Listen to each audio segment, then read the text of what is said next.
What is going on, everybody? Welcome to another episode of the Kinda Funny Xcast, your home for all things Xbox here at Kinda Funny. I'm one of your hosts, SnowBikeMike, and of course, today I am joined by my two incredible co-hosts.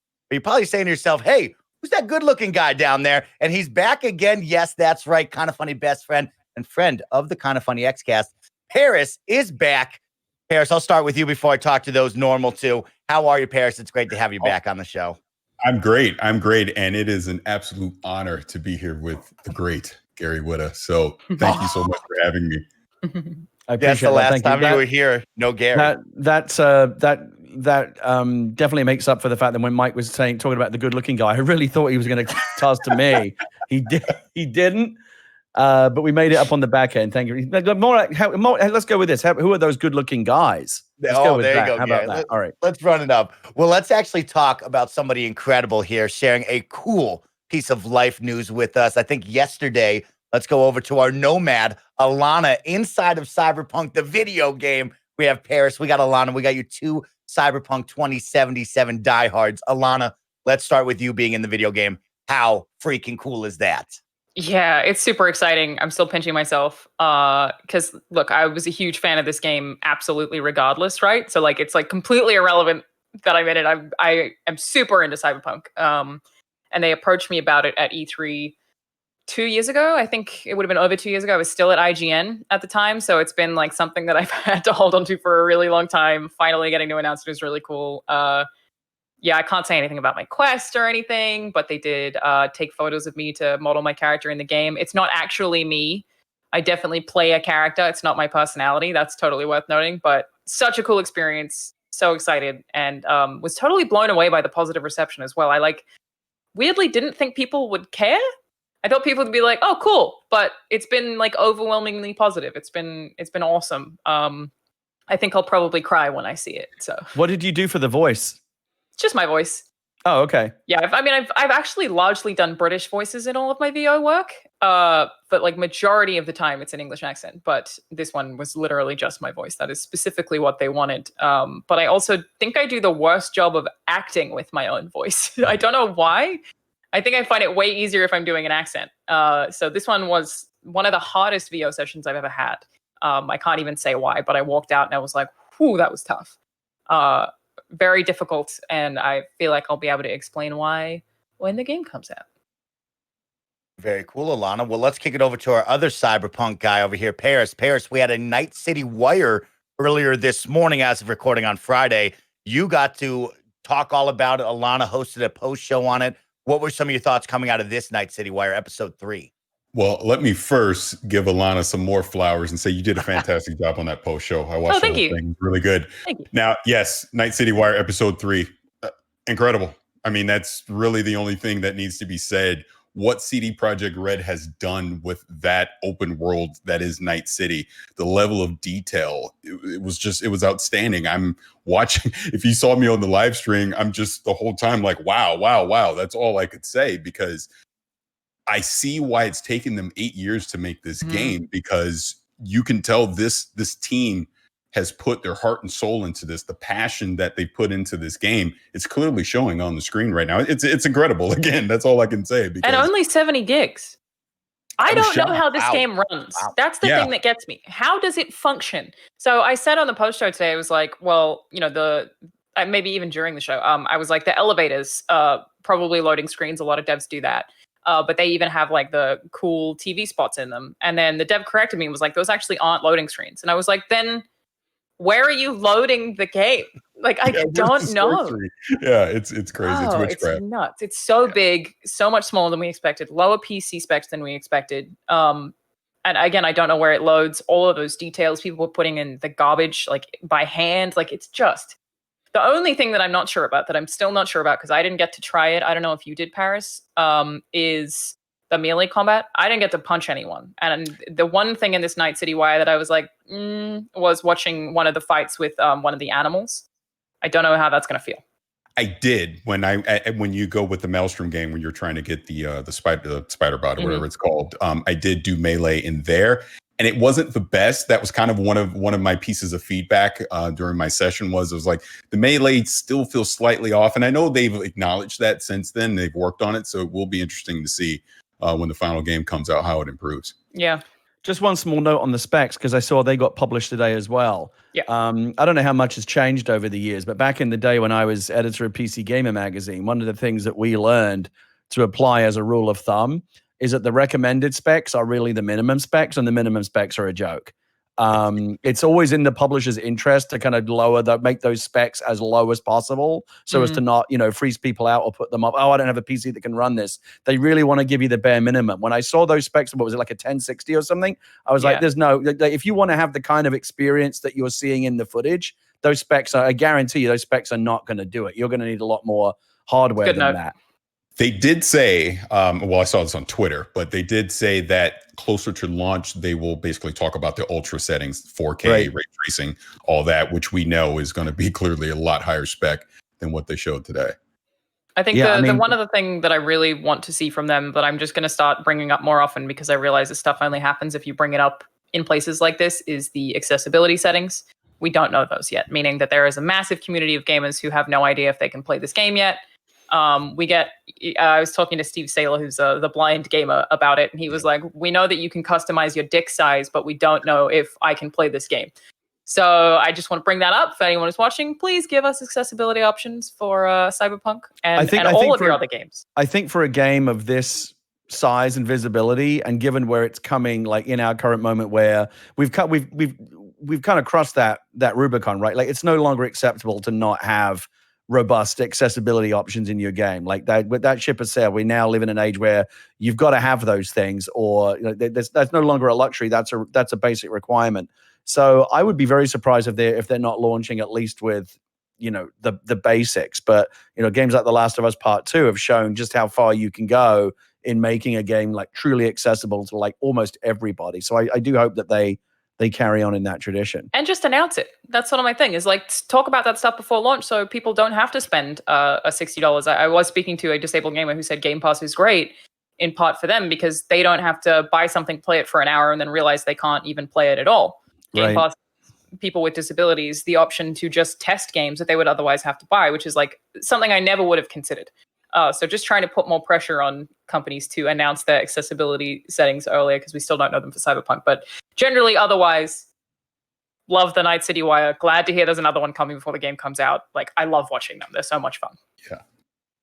Parris, will you be doing another live reacts to Night City Wire episode 4? I got to make sure people know where to find you there. They really couldn't be launching at a better time, like right on the cusp of a new generation of console hardware and a new generation of graphics cards, obviously all happening. So even if you're on PC, if you're able to splash the cash on a 30 series card, and the Series X and the PlayStation 5, but no one really cares about that. Those are the systems that are going to run this game the way that you're seeing it, in the trailers. They're not. I guarantee you, the footage that they're showing you ain't running on a minimum spec PC. No. It's running on something a lot beefier than that.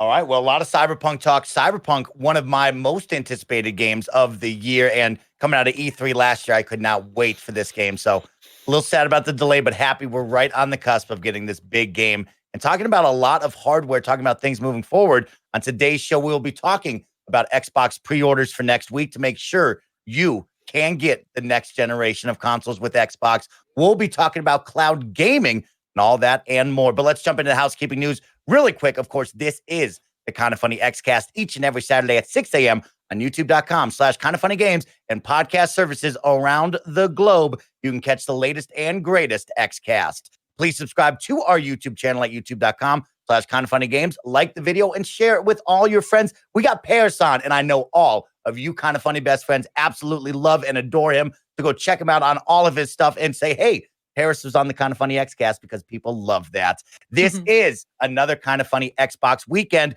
So enjoy the Xcast. And then on Sunday, enjoy Greg Miller's first ever playthrough of Halo Combat Evolved. That's right. We are just going level by level, episode by episode, week by week here with Greg and Halo. So make sure to tune into that. Let us know in the comments what you think of Greg's play. He did call the Warthog like a puma or something wrong. So always make sure to never let Greg live that down.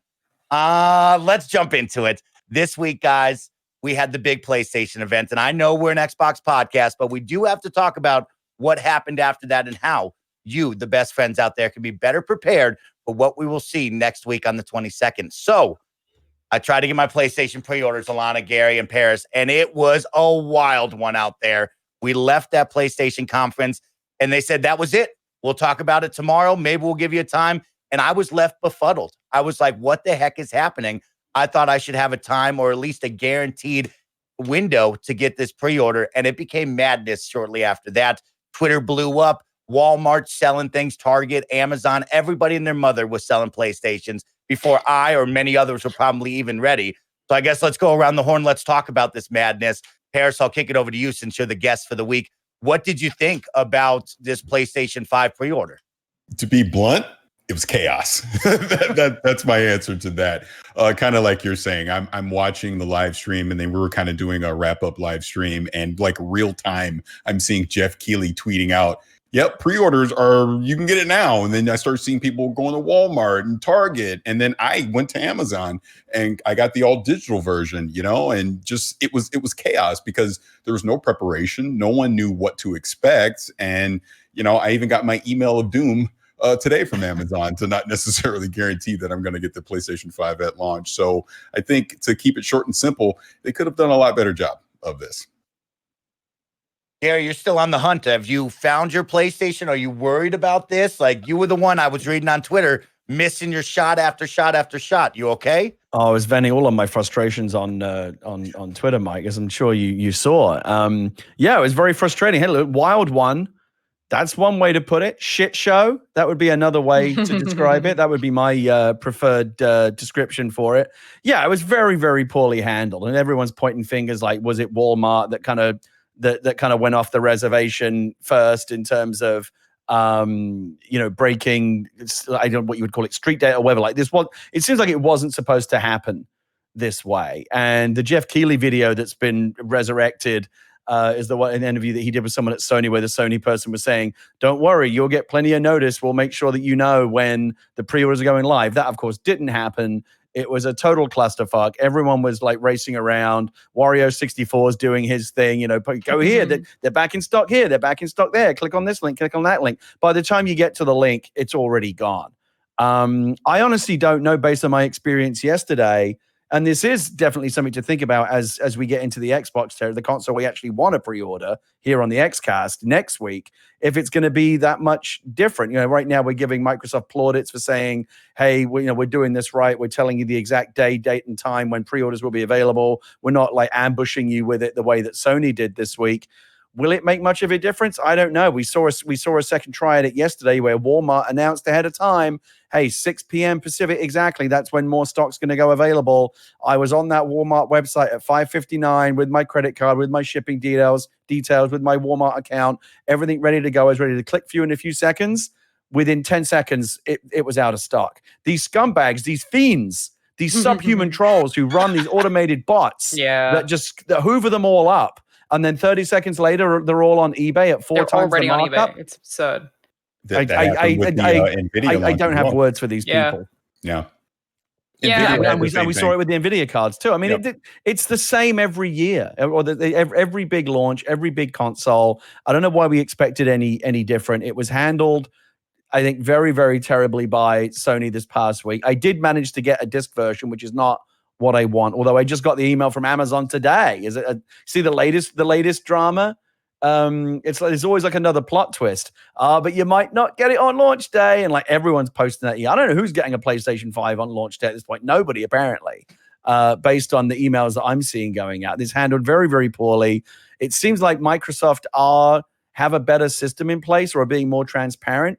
Whether or not, though, that's going to lead to any difference in our ease of getting a Series X or a Series S placed pre-order next week, who the hell knows? Because these scalpers are out there, and there's nothing we can do about them. It's so hard no matter what. I don't know that this whole thing was Sony's fault. I sort of feel like it was a lot of the retailers jumping the gun and not respecting their attempts. regardless, it is a clusterfuck. I feel like is the right term. I do feel like the same issue is going to happen with the Xbox next week when they go live. Thank God we have more notice though. Like definitely appreciate that and the transparency on that, like you said. The thing that I keep wanting to bring up just because I'm seeing it and because I came from retail is don't get mad at your customer service reps. Please try to remember that. It is not their fault that this stuff is happening. I did work in EB Games during the last console launch, and it was disastrous. And you get abused a lot. People get mad when you don't have stock, and you're like, I have nothing to do with this. So just remember that these people are doing their jobs. They're not trying to prevent you from getting consoles. And further that, like with the whole email going out from Amazon today of like people trying to ship this stuff to you, remember we are in a pandemic. We are in an unprecedented time. So no matter what, if you secure your pre-order for this console, for either consoles, and it's not coming day and date, just understand, like, people are trying, they are working, they are kind of risking themselves out there to get you what you want, right? There are certainly people to blame, but the people to blame aren't the customer service reps or the people doing the physical shipping. But I don't know how they even clean this up at this point. I figured no matter what, these consoles are going to be really hard to get. Like, everyone wants one. I remember the Switch having a bunch of problems too. It seems like the disc version of the PlayStation 5 was easier to get. I was able to get a pre-order at two different places. So at least I've got a backup in case one doesn't come through. As the Amazon one seems like who knows. That wasn't the one that I wanted. Initially, I kind of felt like my takeaway was, wow, the digital one's really hard to get. That must be the one that people really want. Maybe the future is digital after all. People are really responding to this discless version. But it seems like, anecdotally, the reason why they were that much harder to get is that Sony's hardly made any of them. The anecdotal information I'm hearing from like multiple GameStop locations is, they had like 20 disc versions and 2 digital editions. So I don't know how seriously Sony is taking this digital edition. Maybe they just put it out there so they could claim that lower price point and say, hey, starting at $399, but it's not really because you can't get your hands on it. So I don't know what their strategy is. I don't know why they would be more supply constrained on a version of the console that requires fewer parts. It seems like that would be the easier one to make. But my guess is that Sony's just chosen to make fewer of them. Parris, I believe you've called the discless Sony PlayStation 5 the unicorn of this console generation race right here. Give me the conspiracy theory. And Put on your hat, I think Barrett and all the best friends would love to know, is Sony taking away the shine, which we'll talk about later on as well, and we'll continue to talk about, are they taking away the shine of that $299 Xbox Series S with this price and with this discless version at $399? Yeah, Gary kind of touched on this already. I think it had to be $399 because there is a $299 Series S, and we know that $399 price works. But also the technology inside the PlayStation 5, they're clearly taking a huge loss at $399. So, like Gary said, I think this is clearly a marketing term to say starting at $399. But like Alanah alluded to, these things are going to sell out anyways. Doesn't matter what the price is. So you flood the market with the more expensive one, they're going to sell out anyways. True. And then as manufacturing costs start to go down next year, now you start to introduce more of those all digital versions. So the fact that I even got one on launch or on the pre-order day or before pre-order day, I was shocked because I've thought this conspiracy the entire time that there just simply will not be a lot of them. So none of this surprises me at all. But the disc drive doesn't cost $100 either. No, so like about $30, right? So they are probably making more profit on that version. I wish that they were even because I'm so curious about the quantity, including for those Series S and Series X. I do really want to see because it's so easy to forget when we live in a bubble. We play a lot of video games. We live in places that have fast internet. How does the rest of the world actually approach having a disc or not? Like, is that something that is important to people at large? I know it probably isn't to us. In theory, I always want the premium hardware. So I kind of do want the disc versions of I mean, I want the X anyway. That's a different discussion. But I kind of do want the like more extreme option. I don't really even know why I feel that way. I suppose I still watch DVDs on my PlayStation semi-regularly. So it'd just be interesting to see how the sales actually compared if they were even. Because I think really don't know what the general consensus is. I think what it's doing is, especially to bring this back to Xbox, is creating like a really interesting picture now in terms of what your console options are going to be this holiday and beyond. Typically, what you see is 2 consoles, one from each of the major companies at roughly the same price, and then you figure out the rest. Now we've got 3 consoles launching into the holiday at a wide range of price points. You've got the Series S kind of camping out at that value price point. We touched on it last week. I believe it is true next generation gaming that's good enough for most people. For most people that don't care about 4K, the Series S is going to scratch all your next generation itches. And Microsoft basically owned that lower price point tier for a lot of people. And then at the high end, as we suspected, you've got the Series X and the PlayStation 5 at the exact same price, and that's pretty much the battle that's been going on forever in previous generations. But I said last week when we talked about the Series S, Microsoft have kind of like, thrown down the gauntlet here, and now Sony needs to respond. That discless PlayStation 5, again, if you can get it at $399, I didn't think they would come in that cheap. That's really, really aggressive. So now you've got like 3 consoles covering basically a $200 variation in price from the super cheap one, the Series S, the premium ones at $500. But now this interesting one kind of in the middle that's making me wonder and making me wish that Microsoft would make a diskless Series X at that same price, because that's the one I would want as well. So maybe that's something that Microsoft will add to their portfolio going into next year. I would love to see an all digital Series X at $399. Now that Sony has kind of claimed that kind of middle ground territory, Microsoft may feel the need to respond to that with a new version going into next year. But I think it's going to be really interesting because there's just so much choice, and it's going to be almost confusing for consumers this year. Because like, do I want the really cheap one that's just good enough, but it's not super high end?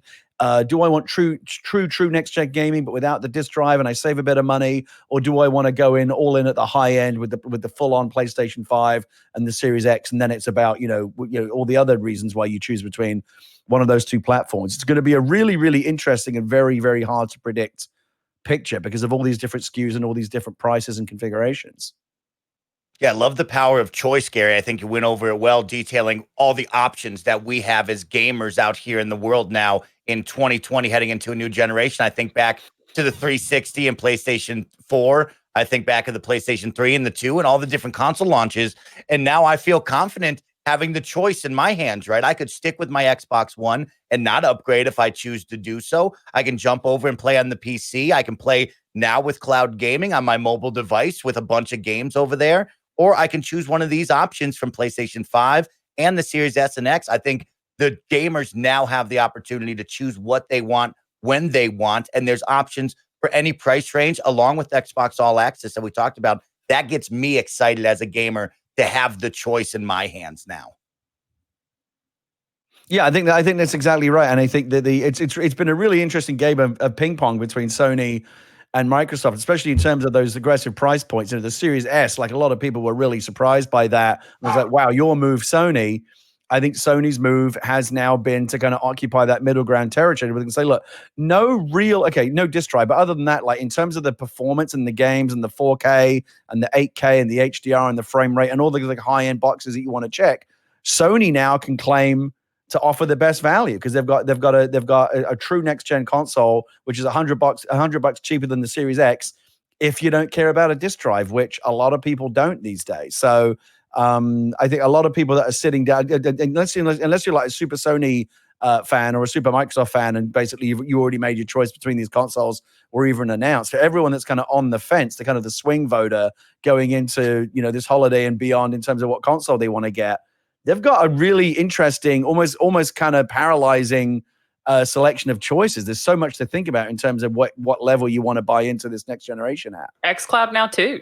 Yeah, that too. Game Pass. Sony obviously with this slightly enhanced PlayStation Plus stuff, but it's still not on the Game Pass level. They're trying. I thought the ability to play a lot of the kind of the PlayStation 4 favorites on PlayStation Plus is going to be good, but they still don't have the cloud solution. They still don't have the compelling Game Pass offering that Microsoft has. A lot of people are still saying, and I agree, that could be the big differentiator going forward.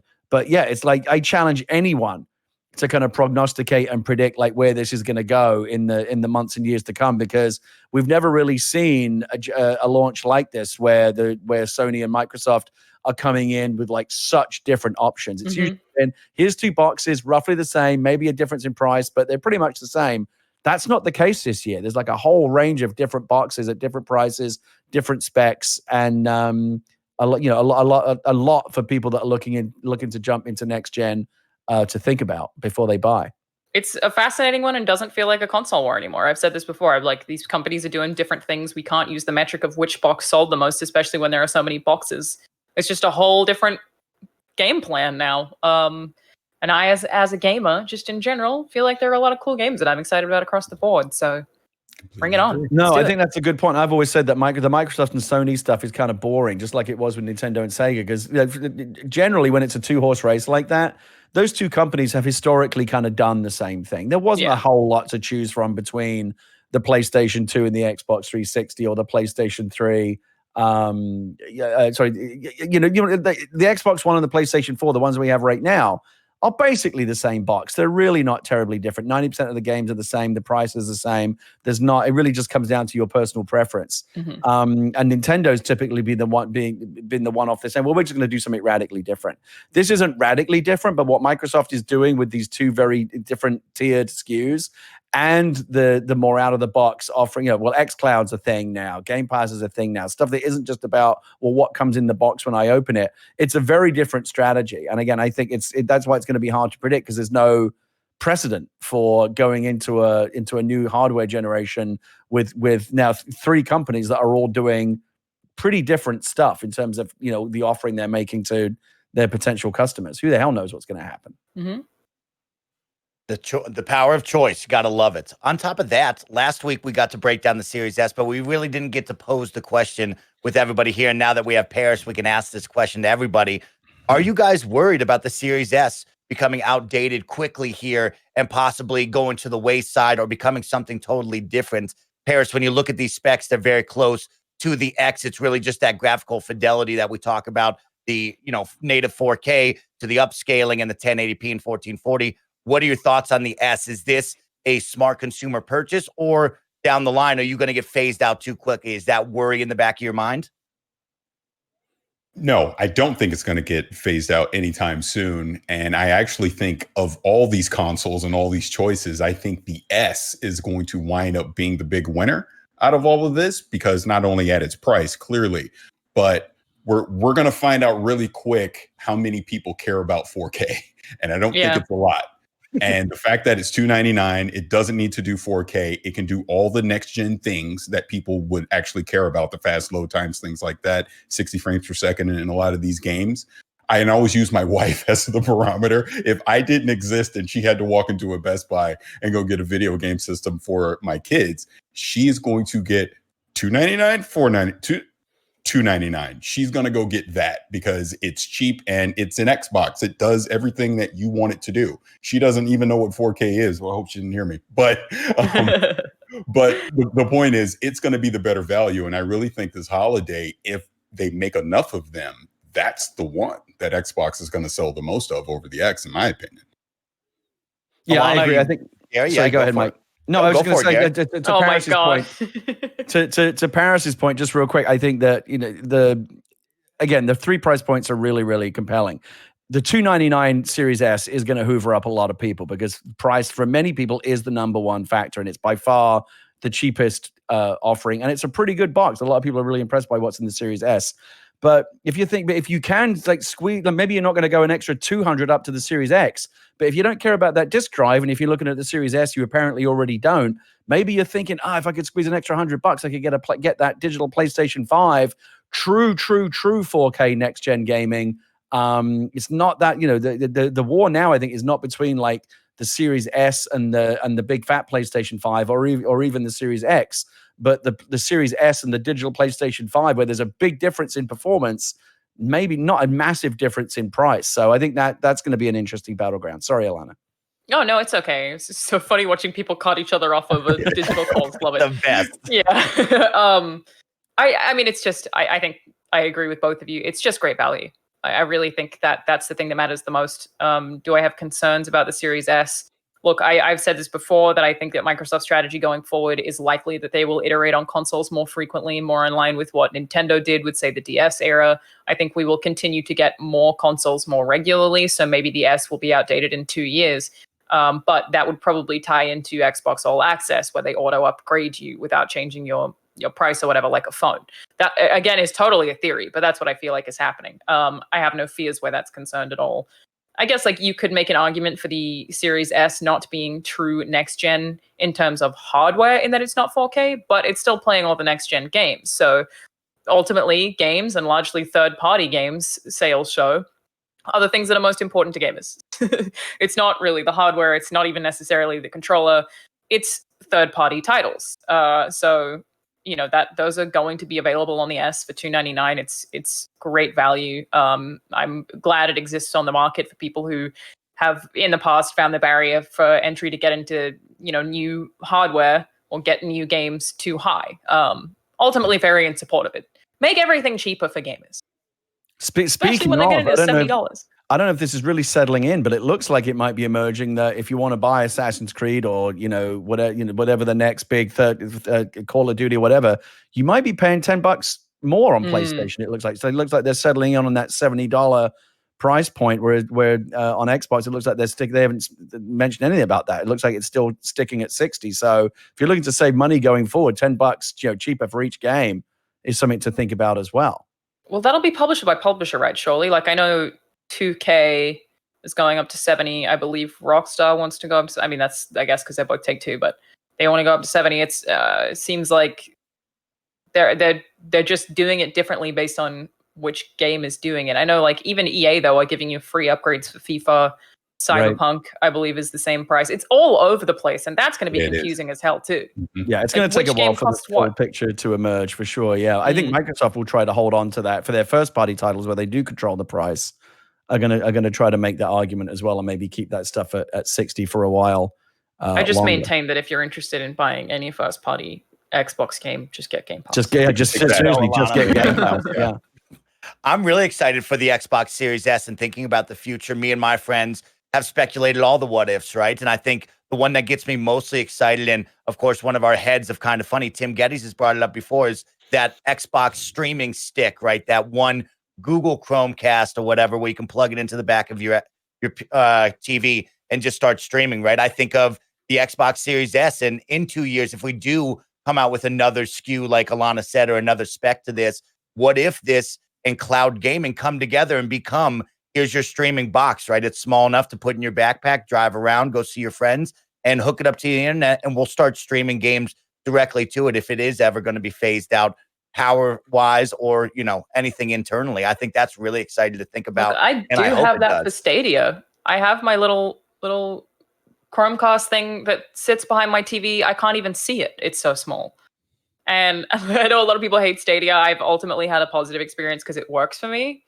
But I literally can't see it. I just have to turn my controller on and then hit play a game, and then the game's there. Getting to do that with the Xbox library, especially where I don't have to repurchase games and I have access to a lot more stuff on Game Pass, I'm into that future. It's just that future is not readily available to a lot of people right now. I know they don't even have Xcloud in Australia. So I had that thought of, like, if I want to go home for Christmas and I get used to playing on my Xcloud now on the phone or whatever, I'm going to go home and be like, damn, where's it gone? Which really sucks. So room for improvement there. But yeah, I genuinely like the streaming services, and I'm glad we have that option. I would love to see Xbox give me a VR option. That's the thing I always feel like they're missing. Where's that Xbox VR? That would be a ton of fun. Parris, are you into Xbox VR? I know I have a PlayStation VR, and I personally love it. I don't use it that much, so I am a little worried about buying another VR headset, but if Xbox would do VR, like Alanah said, I'm in for that. No, I'm definitely into it. I was actually going to get a Valve Index right before the pandemic happened. Then I was like, maybe I shouldn't spend $1,000 right now. But yeah, I had a chance to speak to Phil Spencer earlier this year in an interview, and I said it to him directly. Why don't you have VR? And he gave the explanations as to why, and it makes sense. But I think they've allowed themselves to be flexible, that if VR does start to have more adoption in the future, they can pivot, and maybe we'll see it on the Xbox down the road. But it does make sense for now. Just launch what you have. Make sure you get this right, then you go worry about VR. It's so weird though, because there was a conference where Todd Howard said something about the next Xbox being able to play Fallout VR on console.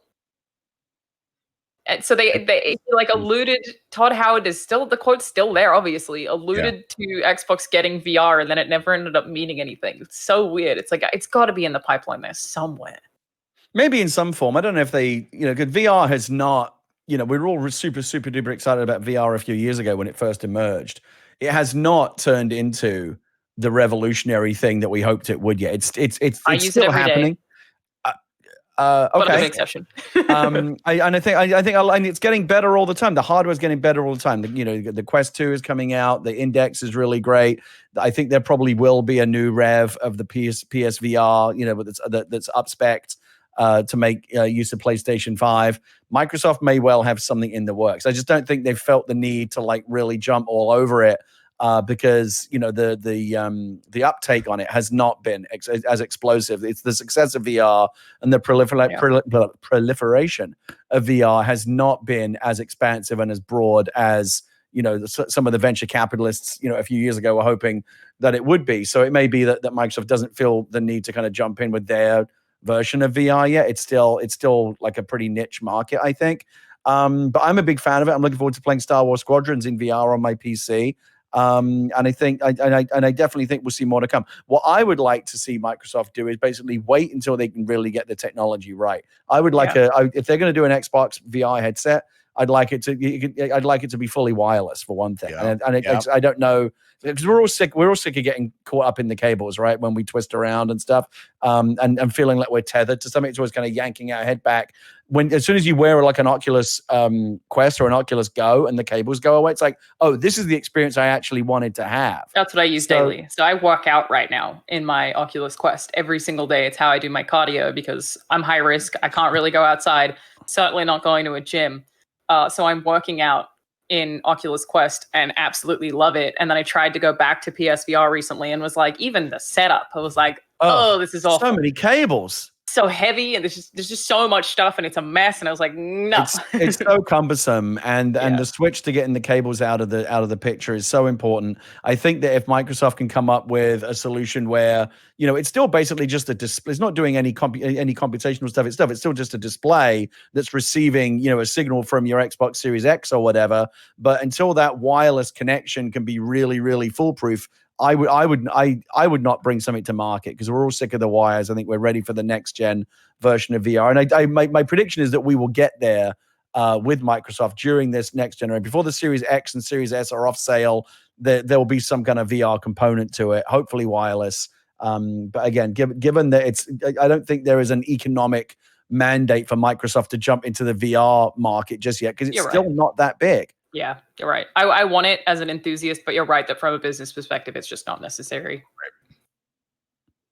All right. Yeah. So we have the prices of all the consoles. Xbox Series S at $299, Xbox Series X at $499, PlayStation over on the other side, running $499 and $399 for the disc. We're going to have November 10th and November 12th release dates. Remember that your pre-orders will go live. So I'm going to just read this straight from the Xbox Wire, so all of our best friends can be best prepared. And then I'm going to ask my panel for their best pre-order situations so they can tell you their awesome insider knowledge to help you be best prepared, all right?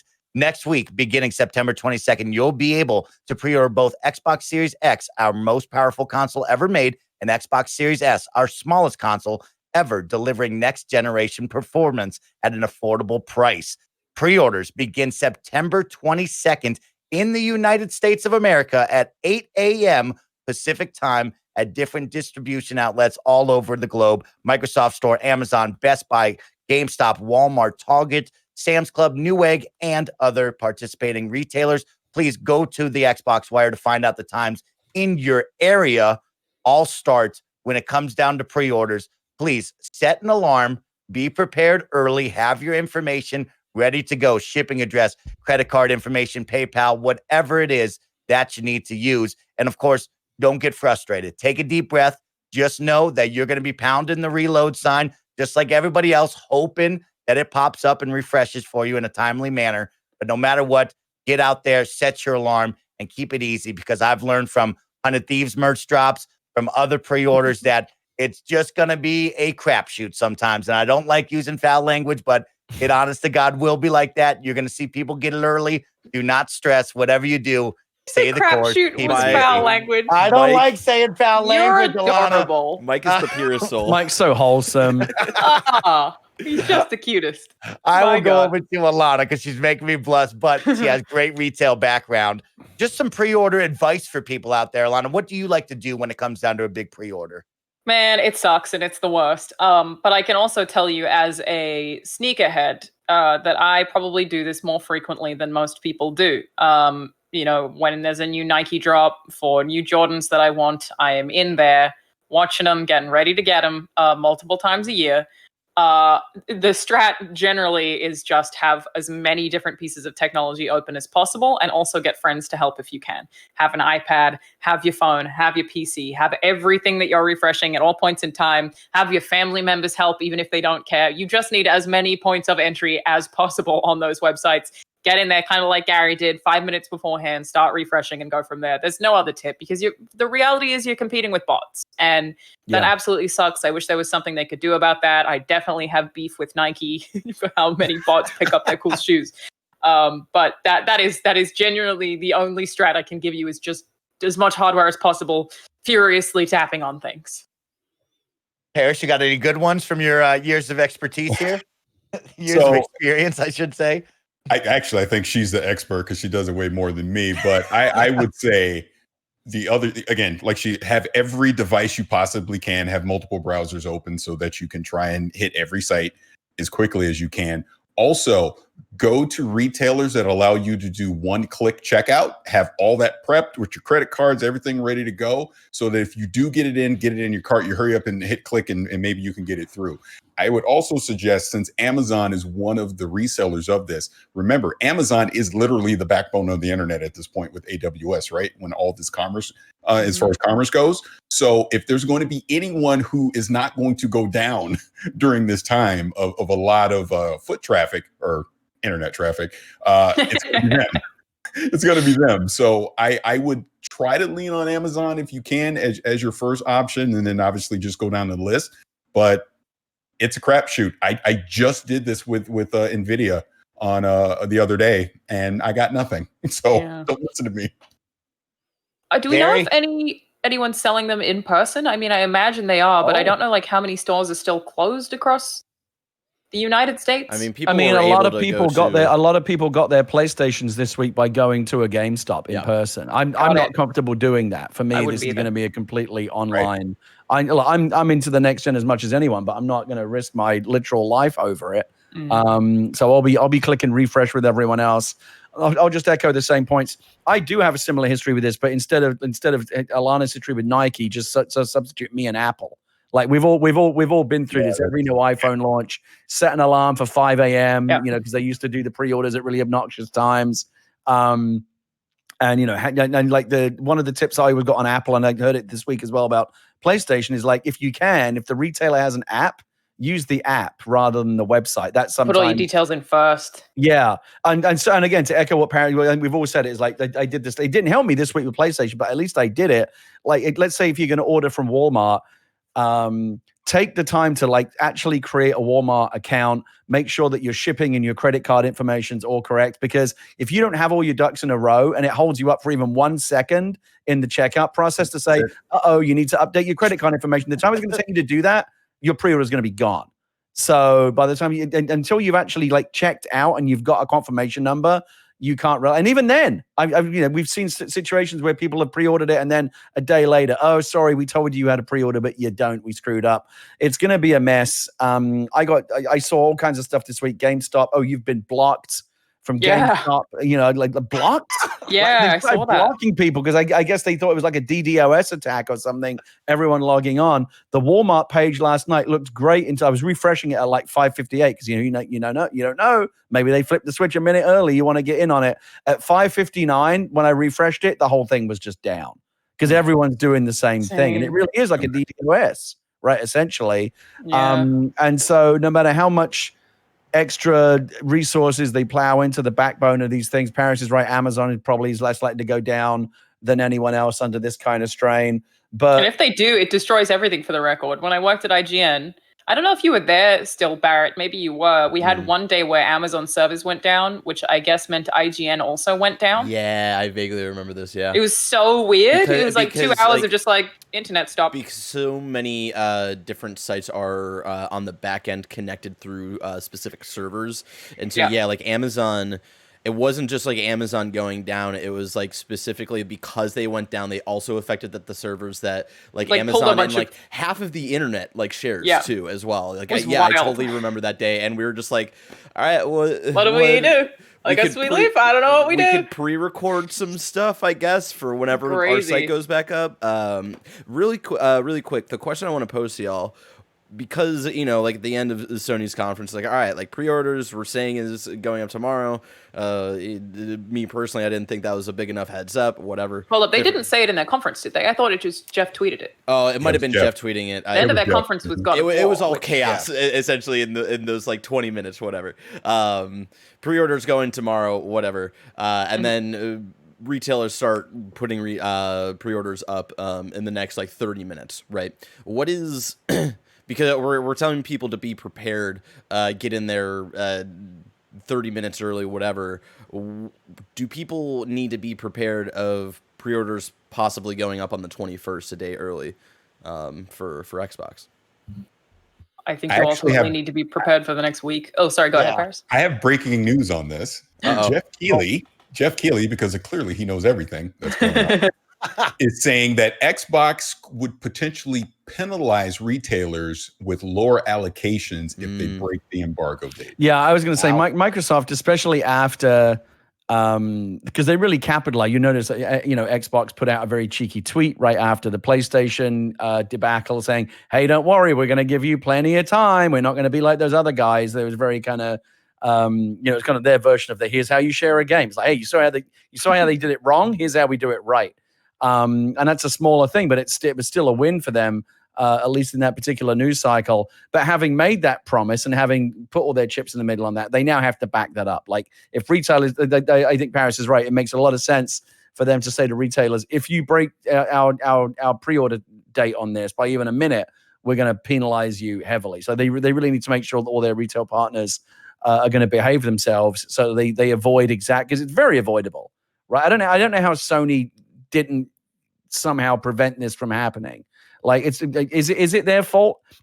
I kind of think it is. Like, they needed to done what Microsoft is now doing, which is saying if there are going to be hefty penalties for you breaking this date and messing with our plans for the launch of this console, because this was a really bad look for Sony this week. That this retail clusterfuck created for them. Microsoft needs to do everything they can to avoid that. Again, whether or not it's really going to this kind of more orderly process is going to result in more people getting. You could argue that it's going to be worse because now all the scalpers and all their bots know exactly where and when to be online, waiting for that countdown. They're going to start hammering those sites 30 seconds before the sites go live, and your chances of getting an Xbox next week, I think, honestly, are probably not great. That's really all I can say to you. Good luck out there, everyone. Forever it's in your be rough. favor, yeah. Be nice to your customer service reps. We hope you get a console. We will be talking about all of our pre-order stories next week. That is for sure. Remember, Xbox All Access program will still pre-order and kick off on the same thing. They have some select retailers. Like I said, please go to that Xbox tweet that Gary Whitta loved.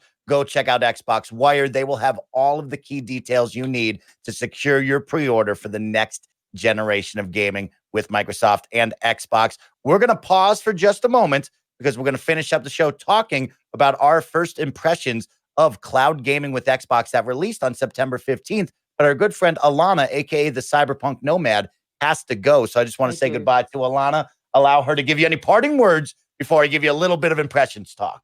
It's RTX right now. Rooster Teeth Expo is currently happening online. That's what I have to go do, is I have to jump on an RTX panel. So just, if you haven't checked it out, we're streaming everything on roosterteeth.com/RT/ No, it's roosterteeth.com/live/RT-TV, all lowercase. So many URLs. Doing lots of fun stuff. If it's complicated for you, you just go to roosterteeth.com and then right at that front page, you can click right into the stream.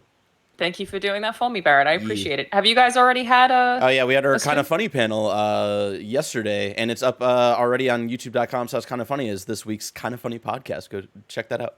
Beautiful. Yeah, we're doing Funhouse right now, which I guess will have been yesterday, and then I've got Inside Gaming next week. But whole week of fun events. So that's what I'm going to go do. I also have not checked Xcloud next yet. Sorry. So I will update you guys next week when I have had a chance to play with it. No spoilers for me. Goodbye, everyone. By Alanah Pearce. All right, while Barrett sets everything up, if you're watching, the screen's going to be moving, but we're going to keep talking here just because we want to get everybody out in a timely manner. So, of course, you cannot see me. Parris is smiling. Gary Whitta is smiling. I have an incredible box here. I call it the hype package, but of course, it is a care package. My brand is all about the hype. But a big thank you to the team over at Xbox. A big thank you to the team with Xbox Game Pass for sending this incredible package to me. We're all going to show it to you right now here. If you're watching, if you're listening, we're going to go through it. There you check go. out Parris' Twitter account, mine or Gary's. We will all have our hype packages here provided by Xbox and the Game Pass team. So as we talk about this, welcome to the future of gaming, everyone. What This, a package. formerly known as Xcloud, is now cloud gaming on Xbox. That's right. You can play over 100 plus games on your Android mobile device right now. If you have Game Pass Ultimate, no extra charge. It's all added in, and you can immediately start gaming from the cloud. It released on September 15th. I've been part of the Project Xcloud beta for what feels like almost a year, maybe 9 months plus, and I've had so much fun with Project Xcloud, and now cloud gaming is what it's now known as. And man, oh man, Gary and Parris, I'll let you guys tell your side as well, but this is the future of gaming for me, right? This is what I've always dreamt of as a kid, being an Xbox guy and seeing the Vita, the Nintendo DSs, all these portable consoles. I've always wanted my Xbox games with me wherever I can go because they mean so much to me. And now, through the power of the cloud gaming is possible. And we've just had the release. It's still in beta, we'll call it, but it's still out there to everybody in certain select countries to use. And man, oh man, it is the coolest. Parris, I know you got the package a little bit before me. I just got it yesterday, so I had a full day with it. But what are some of your thoughts right now on, the hype package you got, and on top of that, your experience with cloud gaming? Sure. So I don't know if people actually watching this can see this is the actual device. It's a Samsung Note 20, and it's the Razer Kishi is the controller that I'm using. And you can also use your Xbox One controller via Bluetooth and control it that way as well. The best way I can describe it is this. Just randomly the other night, I was sitting on my couch and I thought, hey, I've never played Arkham Knight on Xbox. It's on here. Why don't I try and do it? 2 hours later, sitting on my couch, I had already started to deep dive back into Arkham Knight on this device. Hell yeah. And then, and it's like, okay, this actually works. I get it now. I get, and I've dabbled in other like Stadia and GeForce Now and things like that. But the fact that I have my entire Xbox library at my hand, well, not the entire, but 100 games at my hand, at my disposal to be able to play, it's phenomenal. And I love the fact that they're just tying this into Game Pass. So if it's Game Pass game, it's on there. I can pull it up on my portable device, Wi-Fi, 5G. It just works. I mean, of course, it's not going to be perfect. There is going to be some lag there. I think most people understand that, but I like Xbox's approach that this isn't the primary way they're asking you to play their games. It's a supplement. Like I said, I'm sitting on my couch, just casually playing. But if I wanted to get into something hardcore and be competitive, okay, hop on your Xbox, hop on your PC, play that way. But just a casual way, supplement to playing games. Project Xcloud, I guess cloud gaming now, whatever they're calling it. It's great. Love it. Yeah, that's funny you brought that up, Parris, because I wrote down some bullet points on my thoughts, right? And I wrote, wow, this is epic. The dream turned into reality. Oh man, I played multiplayer games with my friends who were on Xbox and PC. I was able to pick up my Witcher 3 save from like 2017 when the game released. And I sat outside on the front porch and played Witcher 3 on the Android phone. That was awesome. And then I think the biggest one I wrote in all caps, just like you said, Parris, right, is people need to understand what they're getting into with this, right? And I come from a big time multiplayer, first person shooter, competitive Halo, right? And unfortunately, that is not this route here, right? I played multiplayer Halo on both the Kishi and the controller with the clip, and it runs great. It plays great, but you are slower. You have a less draw distance. The screen is much smaller, of course, but you need to understand this isn't for, hey, me and my friends are going to go rank up in Gears 5. You can do that 100%, but it's not going to be the optimal way. If you want to pick up a save, if you want to play a cool story-based game like After Party or something like that, this is a killer option. And I think on top of that, if I was sitting on the couch next to Parris and Gary and we were having a nice hangout night, we're watching the game, or Parris is showing us a new game, the coolest option is for me to be like, well, I can play right now and pull out my phone and start playing it, right? I thought that was a cool idea to think about with my friends, which I really loved. Gary, I see you sitting over there thinking hard. Tell me about cloud gaming in your mind. I've been thinking about it a lot. I've been playing with it. I'm very, very appreciative that Microsoft sent this kit out because, you know, this is an Apple household. I'm very much an iPhone guy, and that's kind of a sticking point for me. Is there's nothing for us right now, right? In the us poor iOS users, there's no way into this. I'm really, really hoping that Microsoft will find a way to fix that because that's a big segment of the market, not the biggest, but a big one. And right now we're totally frozen out. But it was very nice of Microsoft to send this box. And you know, they, as Parris said, they included a really nice Galaxy. Was it the Note 20, right? The Galaxy Note 20 5G. That's correct. Yep. And I'm not an Android phone guy, but just as it's a really nice device. I'm just playing around just with the device. It's a really nice device, a really nice phone. And it was nice to get what was very smart was they sent out the whole kit to really give you a proper look at the different options, the ways in which you can play this thing. The Razer Kishi, I don't know why. Like, let me ask you, because you play. What do you like? Do you like the Kishi where you basically turn your phone into a Nintendo Switch, or do you like that cradle controller where you play with an Xbox controller? Because there's two very different ways that you can hook this thing up. It depends on the game. Yep. Yeah, it depends on the game. Like, again, when I was playing Arkham Knight, the Kishi was fine. I really had no issues. I noticed in Forza Horizon 4, as an example, I couldn't stay on the track correctly. I didn't feel like the control was as tight as I wanted it to be. So I prefer to use the Xbox One controller. But I like that the Kishi basically makes it's a switch for all intents and purposes. 100%. Using it. But I do think it's probably going to be on a game-by-game basis on if I use it or not. I would say the primary way to potentially use it is like Mike was doing with the clip and just use your Xbox One controller. Yeah, those are really good insights, Parris. For me, the moment you pick up the Razer Kishi, Gary, it feels like the Nintendo Switch. Like my reaction was to press the B button that was supposed to be A. And I was like, why do I keep backing out of things? But for me, I will always be a cradle guy with the phone clip, because it actually feels more comfortable and makes me feel like I'm playing Xbox with the Xbox controller in hand. Right. I brought it up. I played Halo Master Chief Collection, Halo 5, Hot Shot Racing, and a third option we'll talk about in just a moment with Minecraft Dungeons and touch controls on the phone, which was really something special to see. But the cradle and the controller, it's going to be affordable and it's going to feel good, right? That cradle does hold it balanced and it feels like you're, playing Xbox anywhere you are. So for me, I'm going to be a phone and cradle guy. I think that so I got a chance to play with it a little bit. I played some I picked up my Battletoads save and played some Battletoads on it. And I got to admit, because I'd never really done that. I've never really done cloud gaming. I didn't get into Stadia because that was a mess. I've been waiting for Xcloud to kind of come to fruition as it now is doing. And so this week, when I had my first real cloud gaming experience playing Battletoads with that phone and that Razer Kishi, there is kind of a moment of magic where you're like, holy shit, I'm playing like real Xbox games on my phone. And that's kind of amazing. And, we keep talking about these entry points into the market and how cheap can you make, the entry. And Microsoft seems to be placing a lot of value on value with the Series S at $299 with the all access plan where you can get in with an installment plan and get gaming right away without a big upfront cost. The other way in, don't forget, if you're willing to go this route, and especially if you already have an Android phone, pick up an Xbox controller, buy a controller, buy a Kishi, buy a Game Pass subscription, and you're in the Xbox ecosystem for very little upfront cost. That's pretty cool. Yeah, it's really cool. And I have a great question coming in from one of our best friends, Cade 011. He says, guys, with Game Pass Ultimate game streaming finally launched, it features a way to play Minecraft Dungeons without the use of a controller, much like Hellblade's The Newest Sacrifice did during the Xcloud preview. What kind of games did you see having this feature added? And do you think going forward, developers will design games with this in mind?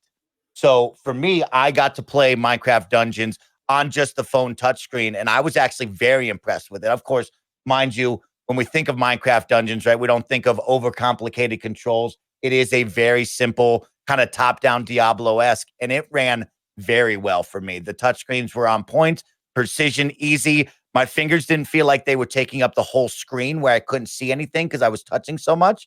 But I was impressed with how that went. Parris, did you get to try that at all? I have not. I saw some videos of people doing it, and like you're saying, I mean, it looked like it completely worked. Actually, I should say my co-host Danny Pena, he used it, and he also said the same thing, that it was great, the touch controls. I'm curious to see a game like Ori and the Blind Forest as an example. If that could have some kind of touch control feature, how responsive will it be? You know, will it still have the same experience that I would have if I was using a traditional controller? Yeah, I think it's a nice thing that they're offering. I think when it's appropriate in games like Minecraft Dungeons, if they can implement it, great. And again, lower the barrier to entry to certain people. Hey, you don't even need a controller.